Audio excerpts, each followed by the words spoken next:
Welcome back, gorgeous mama. Today I'm going to share something that's really personal and has deeply affected my formative years because I am somebody that grew up in the 90s. So this is Self-Esteem and Body Image from a 1990 teen girl's story.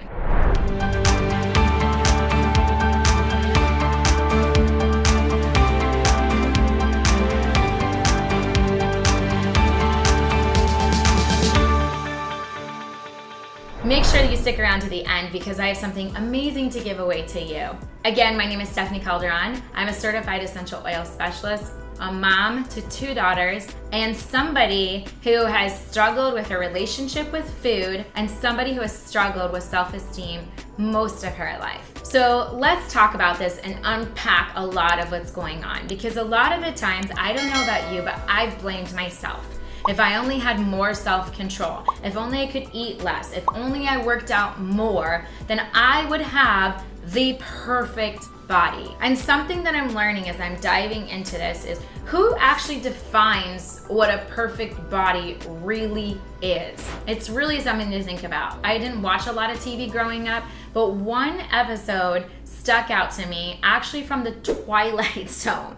It's called Beauty is in the Eye of the Beholder. And basically the premise of the story is there's this beautiful lady and she is so stressed out because she doesn't feel like she's beautiful. She needs to undergo this surgery. You see these like alien creatures that kind of look like a pig would look down here on planet Earth. And then at the end you see her and she's what we would consider beautiful. But because their society was based on looking like kind of like a pig, they had wrinkly face, long ears, a snout like a pig, she was ugly to them. And so she thought she needed surgery to look more like them. And if that is not a picture of the lies that we've swallowed for so long. I remember the first time I realized I was fat was when I was 12 years old. I was down in Florida with my family on vacation and there was a boy there and I had a tiny little crush on him.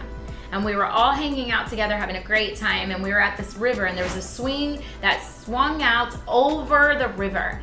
Everybody was on this swing having a great time. I was the very last one to get on this swing. I'm not sure if you know where this story is going. I get on this swing and it breaks. And everybody started teasing me. Oh, you need to call 1-800-JENNY-CRAIG. Like, look at you, fatty, broke the swing. Mind you, I was never even an overweight child growing up. As I hit puberty, I started to get curves and look more like a woman, maybe a little bit sooner than a lot of other girls. But I never was what you would consider overweight. But that's when I realized, oh my goodness, I must be fat. There must be something wrong with me. And then when I started to look, I noticed I was bigger. I was the middle daughter.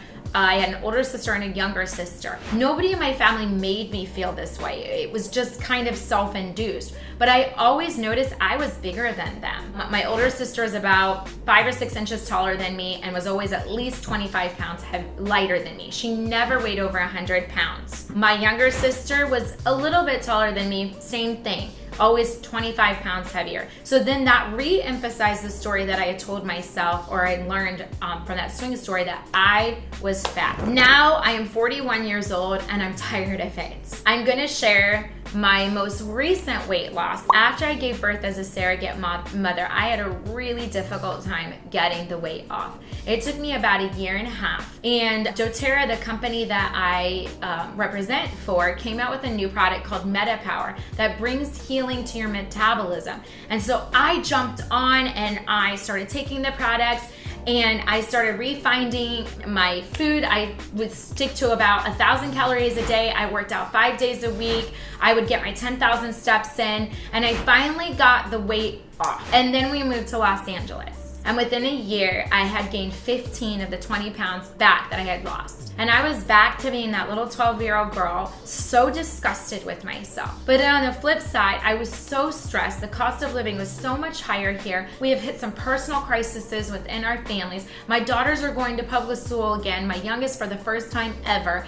We had so many transitions going on, and I could not muster the energy to count calories anymore. And I felt so disgusting and so utterly like a failure. I'm supposed to represent this company of health and wellness, and I've gained this weight back. And I finally reached a point where I'm like, I'm tired. I am very, very tired of the battle with food. I'm very tired of always affirming this story that I'm not good enough, I don't have a beautiful body, I'm too fat, I need to get my weight down here. I'm tired of counting calories. I'm tired of trying to work out to earn the right to eat this. And so I'm in a different season of my life. I have not given up on my health. I still am very conscious of eating whole, clean foods. I don't do any sugar. I don't do caffeine. But it's more, it has to be for my health, and that has to include my mental health. After decades of beating myself up, I can't do it anymore. I'm too tired. And so I'm entering a new season of my life where I'm learning to love myself. I am learning to let my body be what it needs to be for now. I'm still working out. I'm still doing all the things, but I'm no longer bound by what the number on the scale tells me. I'm no longer bound by if my waist has crept up a little bit. I am choosing freedom right now, and I'm choosing my mental health. And so I just wanted to share my story. I also wanted to highlight, I'm so grateful that my two daughters are not growing up in the culture that we had in the 1990s, where actresses were called out on talk shows for being too fat, where it was talked about in tabloids. Instead, they now have heroes in the form of, if you followed the Paris Olympics at all, you probably saw somebody named Ilana Mar, a beautiful, vibrant, athletic woman who is speaking out about body image things, self-esteem, how to be a fit, curvy woman, how to get past this low self-worth, this low self-esteem, not feeling good enough. Then we have an actress, Nicola Coughlan, who's from Bridgerton, who is also speaking. In one of my favorite interviews is somebody was basically saying how brave she is because of her size for doing certain scenes. And her response, you have to look up that interview, it was absolutely epic.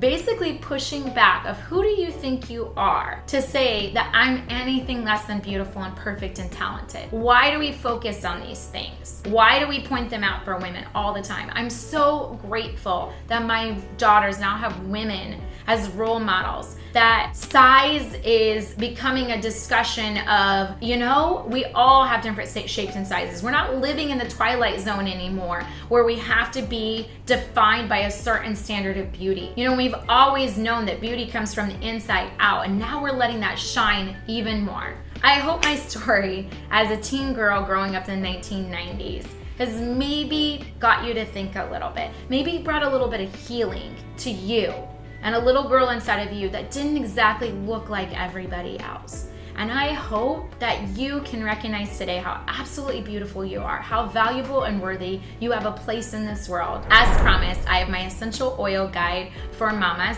You can find that linked in the description below and then also pinned in the comments. Thank you for being here. If content like this is helpful to you as a real raw mom talking about things that aren't always talked about, please make sure that you subscribe and please leave me a comment so we can grow this community even more. Have an amazing day.